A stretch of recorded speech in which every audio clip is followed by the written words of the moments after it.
اور بہت سارے بدنصیب تو ایسے ہیں جو سال بھر میں 2 نماز پڑھتے ہیں، عید اور بقرعید کی۔ ان مسلمانوں کے پاس بہانوں کی اگر لسٹ دیکھی جائے، بہت سارے بہانے ہیں۔ کوئی اپنی تجارت کا بہانہ بنا رہا ہے، کوئی وقت کا بہانہ بنا رہا ہے، اور بہت سارے لوگ تو ایسے ہیں جو یہ کہتے ہیں جی جب بوڑھے ہو جائیں گے تو پڑھ لیں گے نماز، کیونکہ میرا باپ بھی جب بوڑھا ہوا تھا نا تو پڑھ لیا تھا۔ نماز سے غفلت اور سستی دن بدن بڑھتی جا رہی ہے۔ ہمیں کوئی پرواہ نہیں کہ ہماری نماز چھوٹ گئی، کوئی افسوس نہیں کہ میں نے نماز نہیں پڑھی۔ موت کی جو نماز پڑھی جانے والی ہے، ہم سوچتے بھی نہیں کہ ہم نماز کا اہتمام کریں قبل اس کے کہ ہماری نماز پڑھی جائے، یعنی جنازے کی نماز پڑھی جائے۔ ظہر اثر گزر گئی، مغرب مجھے پتا نہیں، شاعر نے کیا کہا ہماری حالت پر، ظہر اثر گزر گئی مغرب مجھے پتا نہیں، عشاء کو تھا میں کام سے فجر کو میں اٹھا نہیں۔ مسجدوں کی تعداد دن بدن بڑھتی چلی جا رہی ہے اور نمازیوں کی تعداد دن بدن گھٹتی چلی جا رہی ہے۔ مسجد آج سنگ مرمر سے تیار کی جا رہی ہے، لیکن نمازی تیار نہیں کیے جا رہے ہیں۔ مسجد تو شاندار بنانے کی فکر ہے، لیکن مسجد کو جاندار بنانے کی فکر نہیں ہے۔ مسجد تو بنا لی شب بھر میں ایمان کی حرارت والوں نے، من اپنا پرانا پاپی ہے برسوں میں نمازی بن نہ سکا۔ غرض یہ کہ نماز سے غفلت ہمارے معاشرے میں بالکل عام ہے۔ آخر وجہ کیا ہے کہ ہم نماز نہیں پڑھتے؟ میرے حساب سے نماز نہ پڑھنے کے سب سے بڑے ذمہ دار ماں باپ ہیں، کیونکہ ماں باپ نے بچپن سے سکھایا نہیں۔ نماز کے سلسلے میں تربیت کی لقمان علیہ الصلوۃ والسلام نے۔ رب کو ان کی ادا اتنی پسند آئی کہ قرآن میں ذکر کر دیا۔ کیا کہا اللہ نے؟ سورہ لقمان سورہ نمبر 31 آیت نمبر 17، یا بنی اقم الصلاۃ، اے میرے بیٹے نماز پڑھنا۔ اسماعیل علیہ الصلوۃ والسلام بھی اپنے گھر والوں کو نماز کی وصیت کرتے تھے۔ سورہ مریم سورہ نمبر 19 آیت نمبر 55، وکان یامر اہلہ بالصلاۃ، وہ اپنے گھر والوں کو نماز کا حکم دیتے تھے۔ ابراہیم علیہ الصلوۃ والسلام تو اللہ سے نمازی بننے کی دعا کرتے تھے کہ اللہ تعالیٰ مجھے اور میرے گھر والوں کو نمازی بنا دے۔ رب اجعلنی مقیم الصلاۃ ومن ذریتی ربنا وتقبل دعا، سورہ ابراہیم سورہ نمبر 14 آیت نمبر 40۔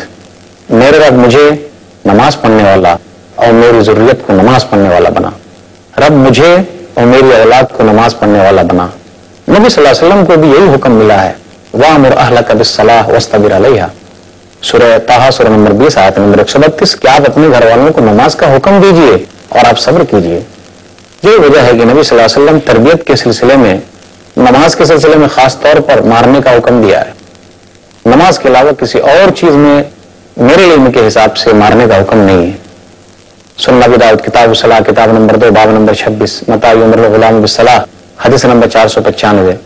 عمرو بن شعیب نبی ہیں، جب سے روایت ہے، نبی صلی اللہ علیہ وسلم نے ارشاد فرمایا، مروا اولادکم بالصلاۃ وهم ابناء 7 سنین، اپنے بچوں کو نماز کا حکم دو جب وہ 7 سال کے ہو جائیں۔ لیکن افسوس تو یہ ہے کہ آج کل 60 سال والا ترجمہ کیا جائے تبھی بہتر ہوگا، کیونکہ مسجدیں جو ہماری آباد ہیں ان بزرگوں کے دم سے ہیں، اگر یہ بزرگ نہ رہیں تو ہماری مسجدوں میں تالے لگ جائیں، اس لیے 60 سال والا ترجمہ ہوتا تو بہتر ہوتا۔ وَضْرِبُوهُمْ عَلَيْهَا وَهُمْ أَبْنَاءُ 10 سنین، اور جب وہ 10 سال کے ہو جائیں اور نماز نہ پڑھتے ہیں تو مارا جائے، انہیں مارو۔ وَفَرِّقُوا بَيْنَهُمْ فِي الْمَضَاجِعِ، اور 10 سال کی عمر میں ان کے بستر الگ کر دو۔ تو سب سے بڑی وجہ یہ ہے کہ ہم اور آپ نماز نہیں پڑھتے کیونکہ ماں باپ نے ہمیں نہیں سکھایا ہے۔ خود ہی ماں باپ نماز نہیں پڑھتے تو ہمیں کیا سکھائیں گے؟ دوسری اہم وجہ یہ ہے کہ ہم حرام کھا رہے ہیں۔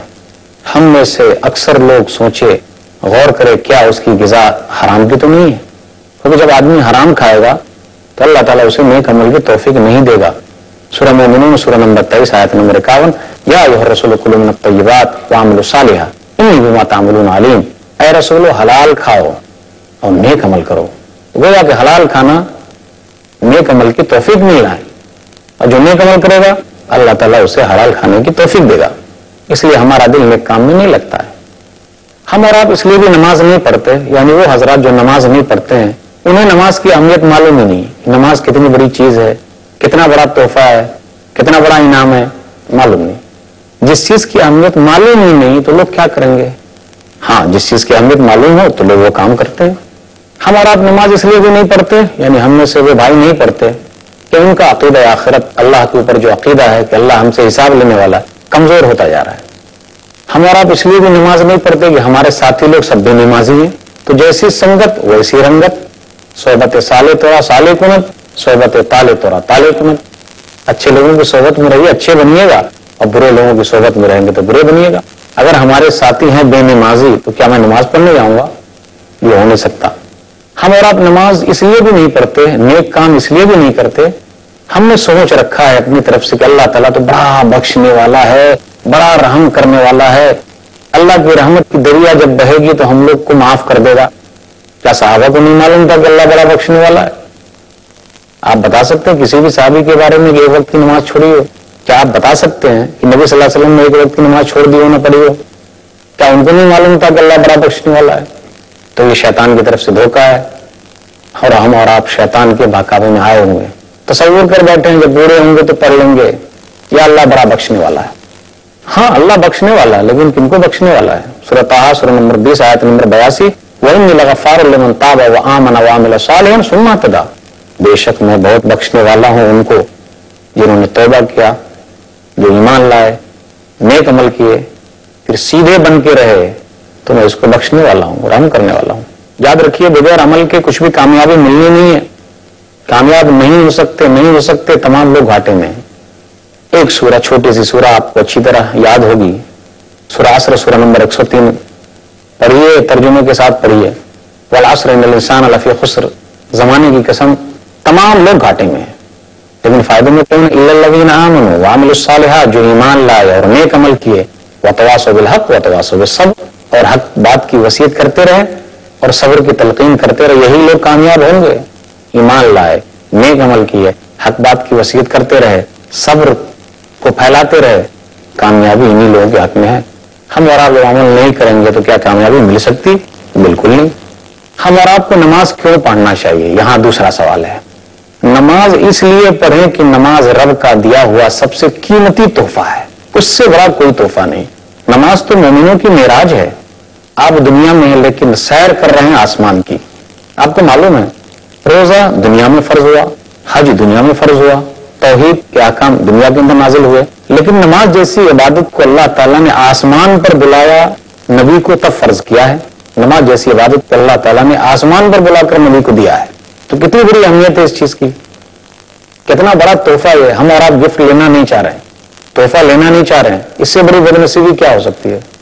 صحیح بخاری کتاب الصلاۃ کتاب نمبر 8 باب نمبر 1 حدیث نمبر 349، عبداللہ بن عباس رضی اللہ تعالیٰ عنہ بیان کرتے ہیں کہ نبی صلی اللہ علیہ وسلم جب معراج پر گئے، واپس آئے تو موسیٰ علیہ الصلوۃ والسلام سے ملاقات ہو گئی۔ موسیٰ علیہ الصلوۃ والسلام نے پوچھ لیا کیا لے کر آئے ہیں آپ؟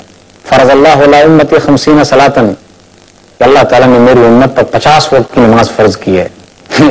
ارجع الی ربک فإن امتک لا تطیق ذلک، نبی واپس جائیے رب کے پاس، آپ کی امت طاقت نہیں رکھے گی، 50 وقت کی نماز پڑھ ہی نہیں پائے گی۔ چلیے میں آپ لوگوں کی طرف سے افسوس کر لیتا ہوں، کاش کے نبی تمام کی تمام چیزیں جو ہیں نماز کے تعلق سے معاف کروا لیے ہوتے۔ گئے اللہ کے پاس، واپس آئے، 5 وقت کی کم ہوئی، پھر موسیٰ علیہ الصلوۃ والسلام کے پاس آئے، پھر گئے، آئے 5 وقت کی رہ گئی۔ اب آئیے میں آپ لوگوں کی طرف سے افسوس کر لیتا ہوں، کاش کہ وہ 5 وقت کے لیے بھی چلے گئے ہوتے تو 5 وقت کا ٹینشن بھی ختم ہو گیا ہوتا۔ اوہ کیوں نہیں گئے، جانا چاہیے تھا نا۔ نبی صلی اللہ علیہ وسلم نے کہا کہ 5 وقت کی رہ گئی ہے، مجھے شرم محسوس ہو رہی ہے، میں نہیں جا سکتا۔ پھر اس کے بعد کہا جا رہا استحییت من ربی، میں نے شرم محسوس کی اپنے رب سے، لیکن اللہ نے کہا ہن 5 وہن 5 لا یبدل القول لدی، یہ ہے 5 لیکن 50 کے برابر ہے۔ ہم اور آپ نماز اس لیے پڑھے کہ نماز اسلام کا دوسرا سب سے بڑا رکن ہے، اگر ہم نہیں پڑھیں گے تو اسلام کی دیوار ہی کو گرا دیں گے۔ صحیح بخاری کتاب الایمان کتاب نمبر 2 باب نمبر 2 حدیث نمبر 8، بنی الاسلام علی 5 شہادت اللہ الہ الا اللہ واقام الصلاۃ وایتاء الزکاۃ والحج وصوم رمضان، شہادت اللہ الہ الا اللہ واقام الصلاۃ وایتاء الزکاۃ والحج وصوم رمضان۔ اسلام کی بنیاد 5 چیزوں پر ہے، ایک اللہ کی گواہی دینا، نماز پڑھنا، زکوٰۃ ادا کرنا، حج کے لیے جانا اور رمضان کے روزے رکھنا۔ نماز کا سلسلہ چلتا رہے گا، پھر ملیں گے تھوڑے سے وقفے کے بعد۔